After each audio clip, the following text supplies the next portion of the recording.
Welcome to Getting Over It with Bennett Foddy, a game sure to wet your rage whistle with its heavy appetite for punishment and its goofy yet polished art style.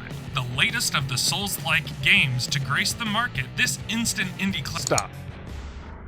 This game will spend most of its time weaving this story.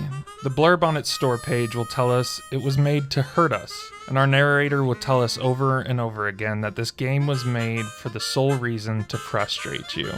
But that's all a lie.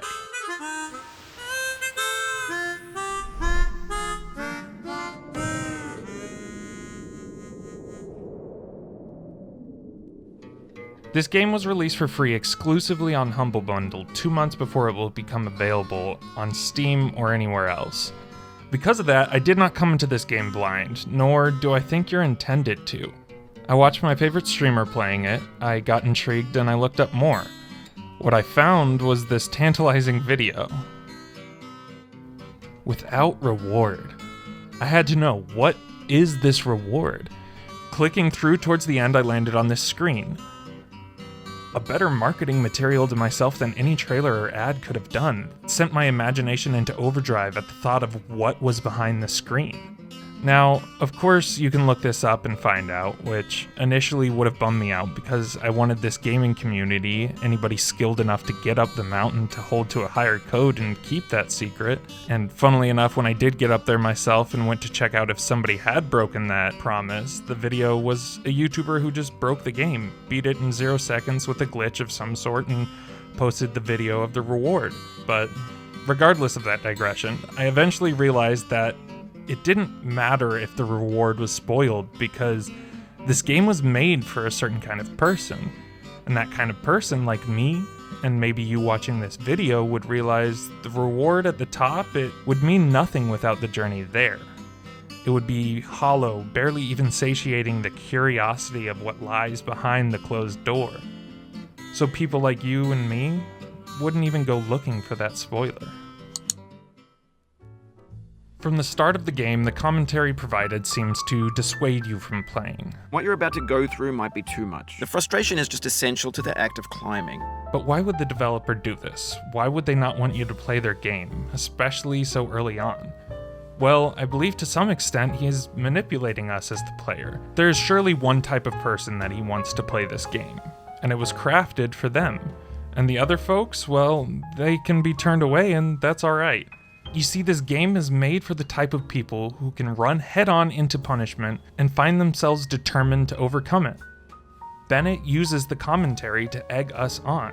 It already felt like my inability to get past a new obstacle was my fault, as a player rather than as a builder. This game is hard. It may not be for you. Strikes a chord in these type of people. A similar chord that has resonated in me as a youngest child. I have always had that desire to prove myself, to show the world, hey, I may not be the first, but I'll sure as hell be the best.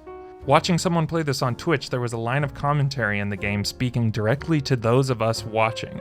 Most likely you're watching this on YouTube or Twitch, while some dude with 10 million views does it for you. But I don't think this was meant as a jab to those of us who watch others play games. I think it was meant as an enticement for those like me who have this burning need to overcome and prove ourselves.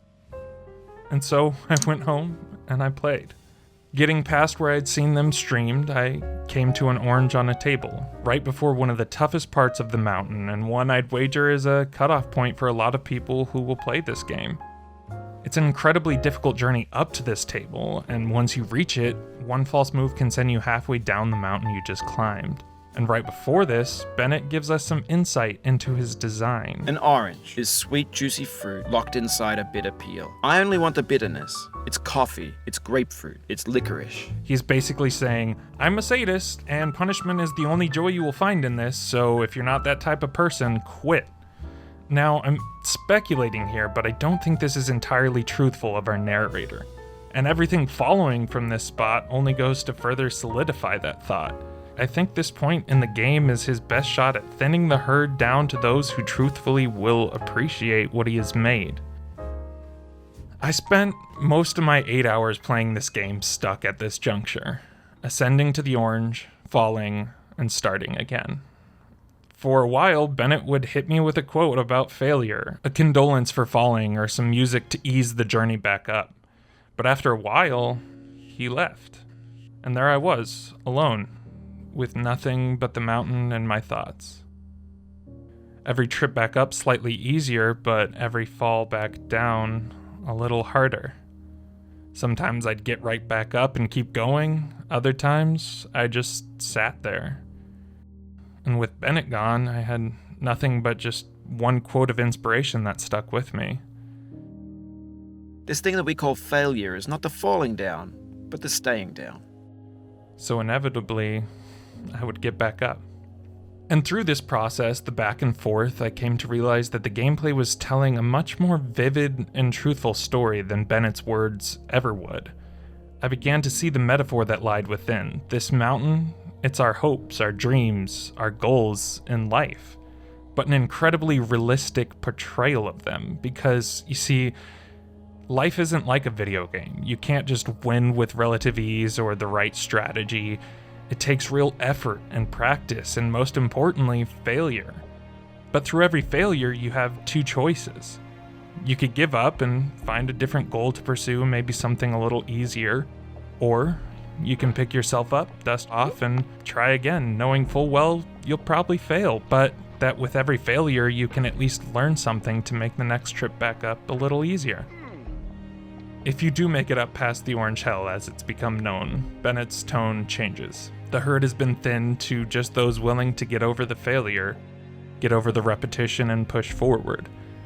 He becomes much more personal, like talking with a friend or someone like-minded. At the peak of the mountain lies a place that few will reach on their own, and Bennett thanks us for being here. I'm glad you came. Because not everyone has the gall to chase their dreams, to suffer through hardship and pain, chasing an elusive reward of which we may not even know the contents. And I think Bennett is thanking us because it's good to know he's not there alone. You see, life is built upon these goals we have made, the dreams we have and the places we are trying to get to, and we spend so much time thinking about these rewards at the top of the mountain that we may not realize can be incredibly unfulfilling. The job you've been working towards, the fame you desire, the empire you built, they are all far too tangible and therefore impermanent. And sometimes we work so hard at getting the reward at the top of the mountain that we don't realize how lonely that mountain can be. That in our journey to be the very best, we have isolated ourselves at the top of this place where very few people venture. I think Bennett is thanking us because by reaching this point on the mountain, you are reassuring him that he isn't alone in his journey. And that when you reach whatever riches, recognition, or reward that exists at the top of your mountain and look back down at everything you've overcome, hopefully you will realize it is the journey you have made, the things you have learned, and the people you have made it with that are your reward. And that what exists beyond this screen never really mattered. Oh, it's going down this road feeling bad. Bad luck's all I've ever had. Going down this road feeling bad, Lord, Lord.